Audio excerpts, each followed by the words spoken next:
magpakailanman. Sabay-sabay po tayo sa ngalan ng Ama at ng Anak at ng Espiritu Santo.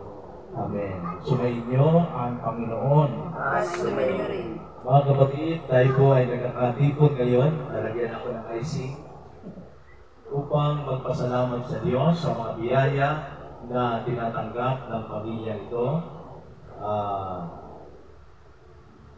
Isahin natin. Ito po yung pasasalamat sa Panginoon. Alejandro Duterte, Heidelin Sanchez, anong pangalan ni baby? Si Andy Jan Harley Duterte, si James Alcaizo Sarmiento, at si Kate Ishi Tonier. Magpasalamat po tayo sa Panginoon sa mga biyayang ipinagkaloob sa pamilya nito. Kasama na rin po kayo na nagpa-participate, nakikipag-cooperate, nakikipag-coordinate sa napakahalagang selebrasyon ito. Ito po ay kung tawagin natin isang putok, dalawang ibon. Kasi ang una ay pagbabasbas ng bahay na ito na ating ipagkakatiwala sa Panginoon. Pangalawa ay ang pagdiriwang natin ng masayang kaarawan ng ikadalawang taong birthday nitong si Andy Jan.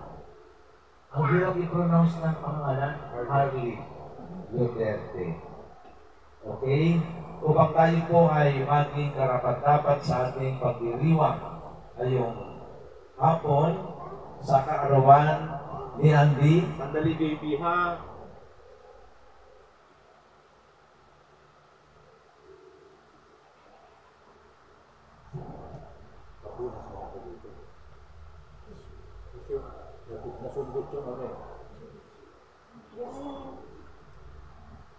Manalangin tayo.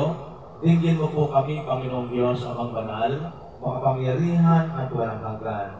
Magpadala ka po ng mga banal na anghel mula sa langit upang bantayan, mahalin, galingain, ipagtanggol ang pamilyang ito sa lahat ng masama. Ganun din, pagpalain, gabayan, ingatan, maging malusog hanggang sa kanyang paglaki, ang nagdiriwang ng ikadalawang taong kaarawan si Andy, at ganun din po ang pamilya ito. Inihiling namin ito sa pamamagitan ni Jesucristo kasama ng Espiritu Santo magpasawalang hanggan. Amen.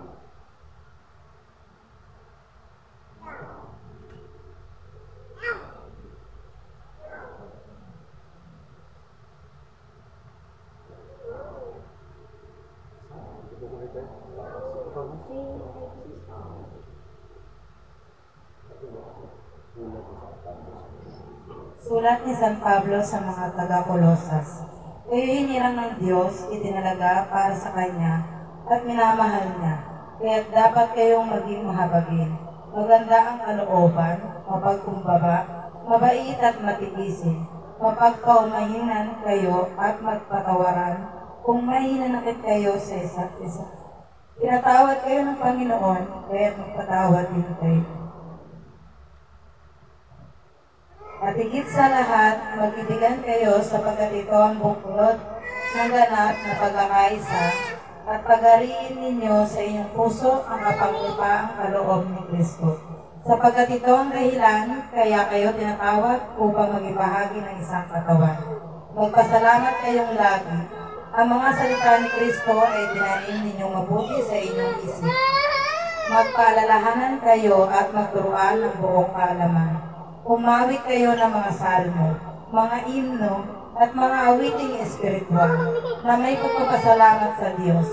At anuman ang gagawin ninyo, maging sa salita o sa gawa, gawin ninyong lahat sa pangalan ng Panginoong Hesus. At sa pamamagitan niya ay magpasalamat kayo sa Diyos Ama. Anuman ang inyong ginagawa, gawin ninyo ng magaan sa kalooban, na parang sa Panginoon kayo naglilingkod at hindi sa tao lamang. Alam naman ninyong gagantimpalaan kayo ng Panginoon. Tanggapin ninyo ang nilaan niya sa kanyang mga anak, sapagkat si Kristo ang Panginoong pinaglilingkuran niyo. Ito ang banal na salita ng Diyos. Salamat sa Diyos. Sumainyo ang Panginoon. Sumainyo rin. Ang mabuting balita ng Panginoon ayon kay San Juan. Papuri sa iyo, Panginoon. Ako ang puno ng ubas, kayo ang mga sanga. Ang nananatili sa akin at ako sa kanya, ang siyang mamumunga ng sagana, sapagkat wala kayong magagawa kung kayo'y hiwalay sa akin. Kung paanong iniibig ako ng Ama, gayon din naman iniibig ko kayo. Mananatili kayo sa aking pag-ibig kung tinutupad ninyo ang aking mga utos. Mananatili kayo sa aking pag-ibig tulad ko, tinutupad ko ang mga utos ng aking Ama, at ako'y nananatili sa kanyang pag-ibig.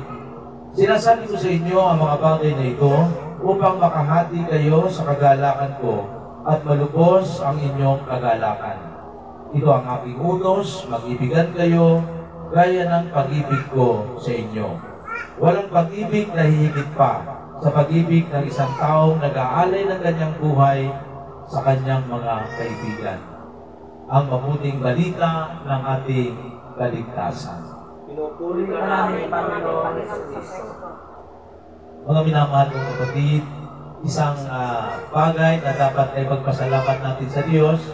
Yung una, tayo ay pinagpapala ng Panginoon. Iniingatan, kinagabayan, at pinagkakatiwalaan ng mga biyaya na nagbubuhat sa Kanya. Kaya dapat lang na siya ay ating pasalamatan, siya ay ating purihin.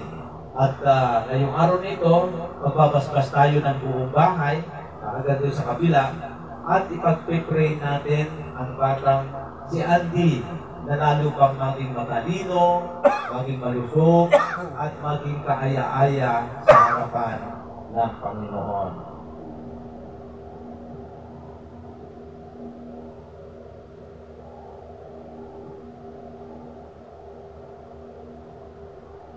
Ngayon, manalangin tayo upang hilingin ang pagpapala ng Diyos sa tahanan ito. Ang itutugon po natin, Panginoon, tingin mo kami. Ulitin po natin, Panginoon, tingin mo kami. Huwag ka matakot, salita ito ng Diyos. Tama ka.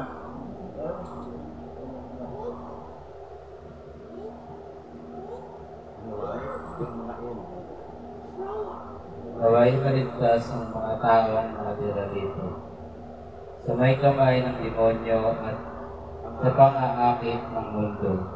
Manalangin tayo sa Panginoon. Panginoon, tingin mo kami.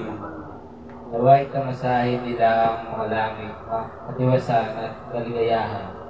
Manalangin tayo sa Panginoon. Panginoon, tingin mo kami. Naway makaiwas sila sa pamihikayat ng mga masamang espiritu. Manalangin tayo sa Panginoon. Panginoon, tingin mo kami. Naway magbukas ang kanilang mga puso sa pangangailangan